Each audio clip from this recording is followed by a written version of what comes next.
So it's your boy SKANDOUZ. I'm here with the legendary Blastmaster, one of the greatest MCs of all time, representing I Am Hip Hop magazine. So it's definitely a privilege and an honor to get a chance to speak with you. How was the show tonight? How's the tour been? The tour is excellent. I just did my 6th show tonight. London is the 6th show in a row. We did about 8 shows so far, but it got real intense over the last 6 or so. Show every night. Wake up, drive 5 hours, get out, rock. Go to sleep, wake up, 5-hour drive, get out, rock. We did it 5 times. This was the 6th time. Now here's the point. I'm 57. Wow. I love it! Love it! Okay? I don't get this often, okay? Dudes want you to jog around the block. They tell you to go spend money in an exercise place. Just grab the mic and do a tour, and your health is beyond. Hip hop is the fountain of youth. Okay, let me just start there. Tour was excellent. It stopped though. I got stumbled up here in London. How did I get stumbled in London? London ain't unique either. Most of the days we did Bristol, Birmingham, Manchester, Liverpool. Most of these venues are corporate venues that I'm playing. This is a new shocker for me. This is the first time after COVID that I'm actually here. So think about this, before COVID, right? So say 2 years or a year and a half before COVID, I would come here. Now, for 30 years, London has been the capital, the party capital, I want to say of the world. Like there's certain places you know you go to the party, okay? Miami, London, LA, Tokyo, Amsterdam, like there's some party capitals in the world, okay? I get here to London, it's all corporate. Oh. It's all corporate. And even in terms of England, come on, we're doing an interview, shut that door. It's all corporate. Now here's the thing, of course, the people of London ain't corporate. We just saw that. Okay, I'm so privileged. Dudes piled out. I mean, we had almost 900 people. I don't know. Over 900, about 1,100, yeah. About 1,100 people out there. Just for KRS ONE, for a quick 45 minutes. Now, in one breath, I am ultimately honored. I go to sleep at night with honor because my people came out to see me in London.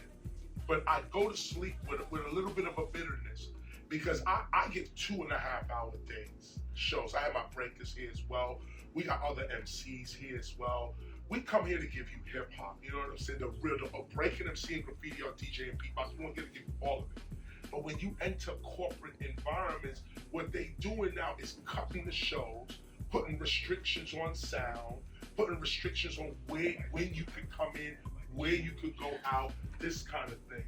So we're trying to remedy this situation now by saying that hip hop as culture needs to deal with itself, unto itself. Like we keep lending ourselves to these corporations so they can make money, but they're not even treating us with any respect, like with nothing.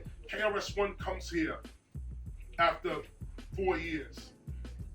Couldn't give me an hour and a half. I couldn't get 90 minutes. I can't. You know that people want to see, I got hundreds of records to do. No, 45 minutes in and out. Even now, as we do this interview, you see they pushing us out because they got other people they gotta come. So it's something that the audience, the fans should know as well, is that we're not complaining, okay? We're not complaining. Business is business. We understand the business. And I'm grateful to be in a situation like this. 1,100 people, building packed. It's all love, but not at the expense of our culture. Not at the expense of, I don't care how much money we make. It don't matter. If we can't express the culture, what difference does the money make? We're going to spend the money. The culture lasts forever.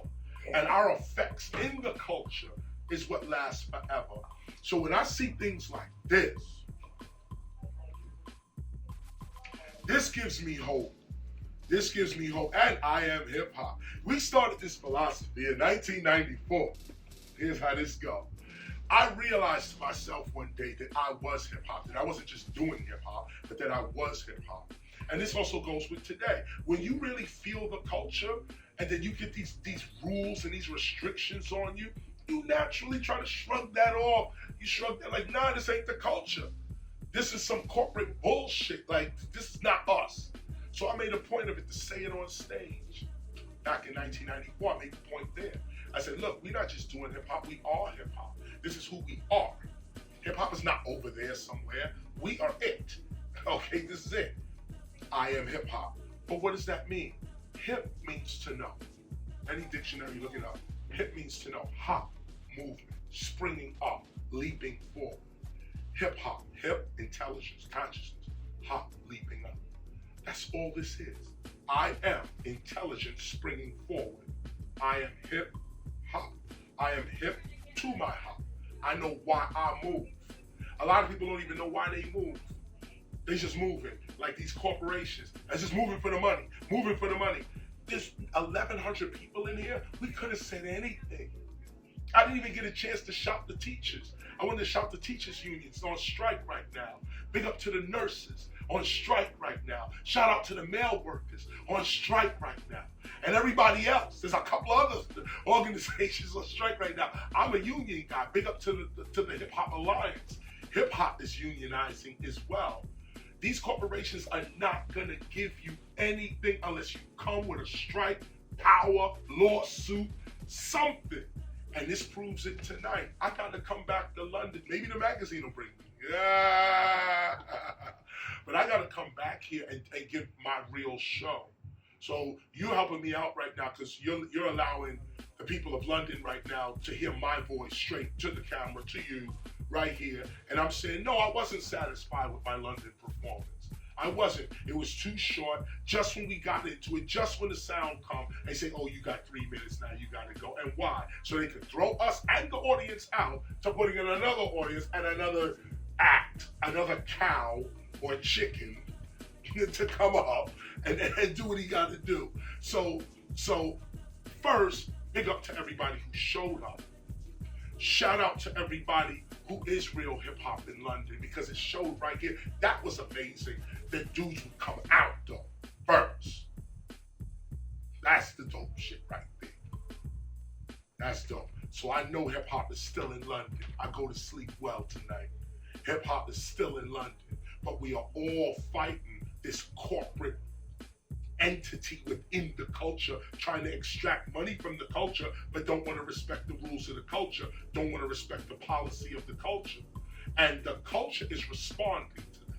We are responding to that. In America, we're doing a lot more, we're doing better work because we live there, but we got to bring that over here, bring it over here. I noticed how Britain, after COVID too, has gotten very conservative, very restrictive, very more. And I'm a tourist, okay? So I can imagine people living here, like how you feeling it, the restraint. I'm just walking in, I'm like, damn, this shit feel like a tight jacket. Like wait a minute, we used to run up the block. We used to do this. This store used to be open. It's 24 hours. No, now it's shut down at 9 and this is over at 6. And then I'm like, wait, this is London. So London culture got to rise up. Big up to everybody who's still trying to hold down original Brixton. I said Brixton. I want to shout the whole England, really. I'm thinking about Brixton only because of the Jamaican food over there.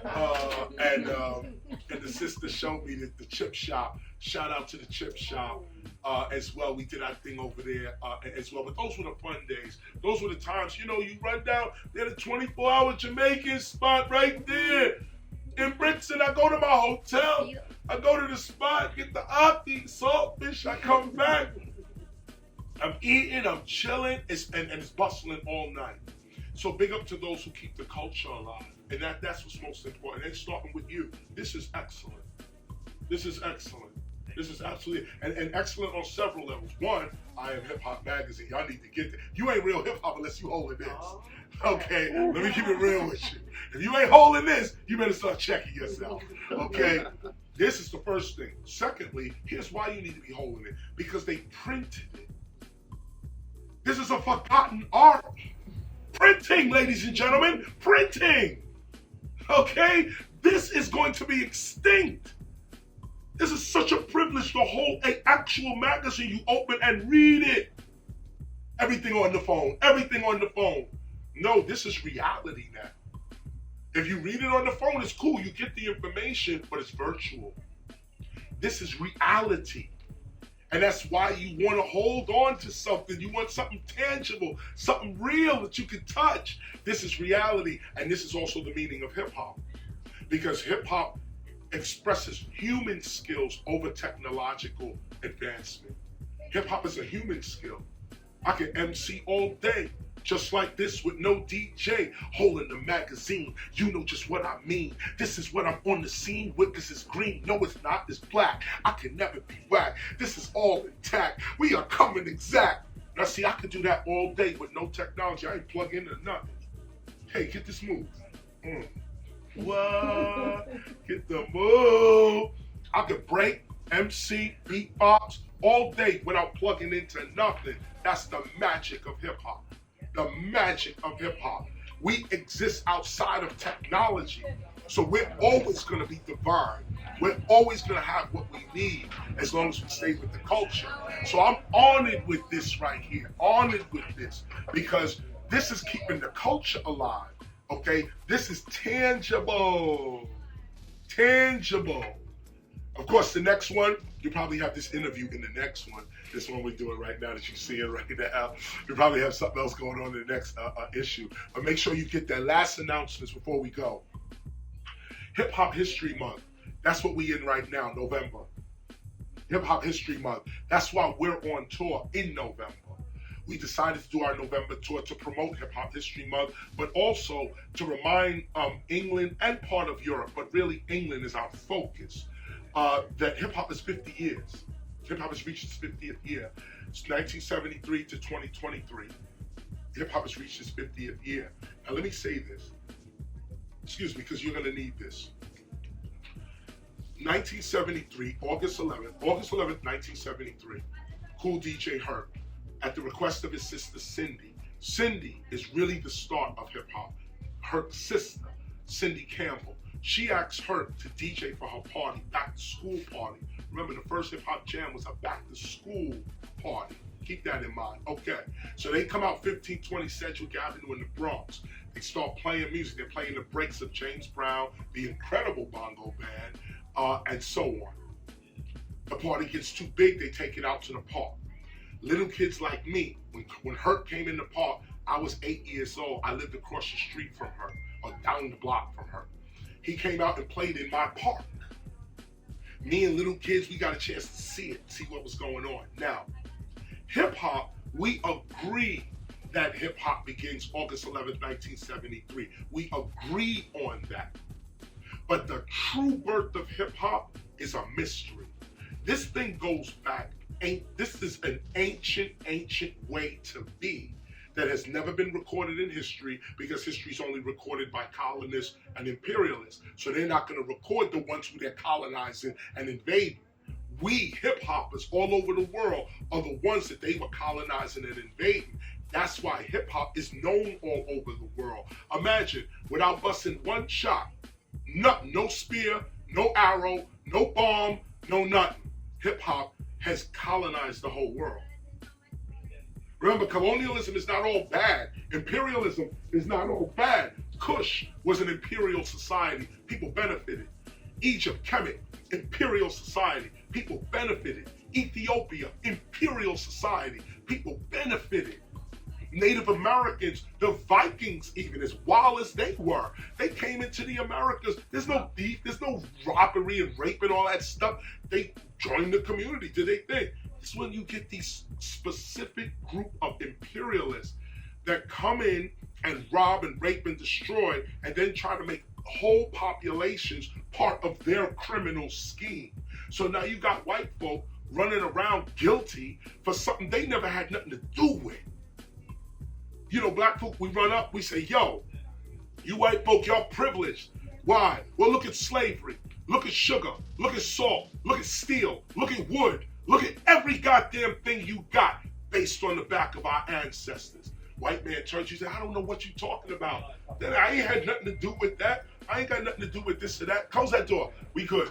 We ain't got nothing to do with that. Now look at the argument. He's right. White family trying to make it, they got their own problems. They ain't got nothing to do with this none of this stuff. In fact, I'm in England. The English were slaves to the French for 350 years. Do you understand what? That's worse than African American, okay? We were slaves for 100 years, okay? The whole English country were slaves, not no indentured servants. And I'm talking about straight up and down slaves to the French. 1066, what do you call it? The Norman Conquest of 1066. This is our history, right? England can't even speak English until 1415. From 1066 to 1415, if you speak English in England, you wasn't going nowhere. You had to speak French. Now, you look, this is white folk on white folk. Okay? So you got the French enslaving the English. Now you turn around, the English get free. Who they enslaved? The Irish. Now you got the Irish. Now you got the English running up on the Irish. Okay, this is long before they started coming to Africa, African American, the Caribbean, all this stuff. They wallowed in their own life. Okay? But are they really? Or is the English population suffering the same abuses as Africans from this little group? And this group is not all white. This group is white, Arab, and African. That's who's enslaving everybody. Arabs were the first ones to enslave us in Africa. First ones, not white folk, Arabs. Then they taught the white folk how to do it. Portuguese, 1440s. Taught them how to do it. Now that went from Spain, French, English, and Dutch, and German, everybody getting a piece of the pie. What's my point? My point is that hip hop has taught us that oppression has no color. Tyranny, colonialism, imperialism has no race, no color to it. It's a character. It's a character.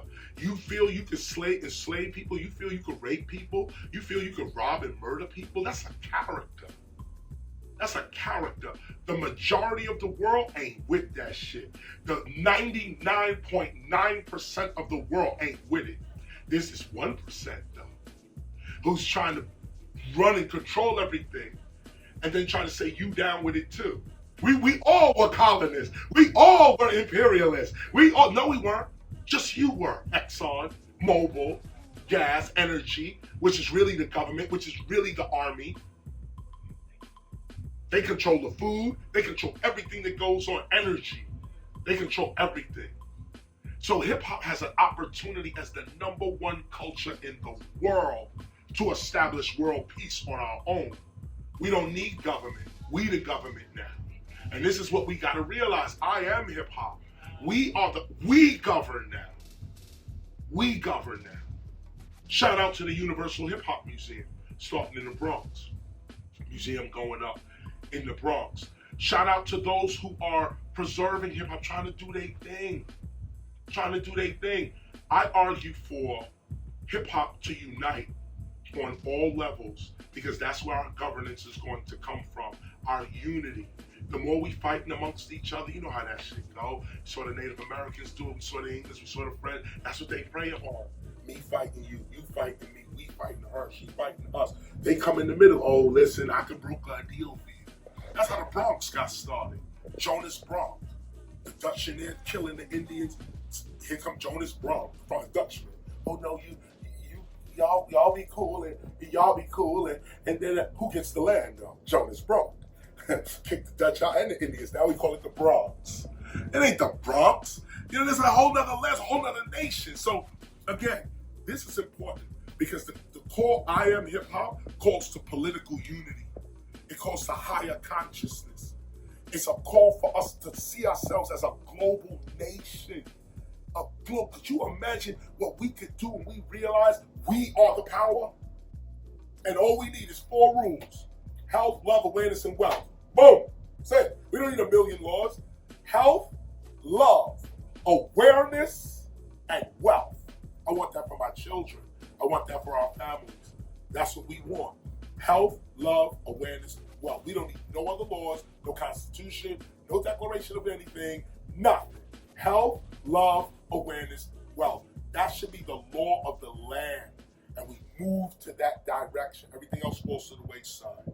So again, I am hip hop. Make sure y'all got a copy of this, because what I just spoke about is what this is representing what this is representing, and the magazine itself, and his brother right here, who took his time to come and check me out. Look, we still sweating. Show just stopped.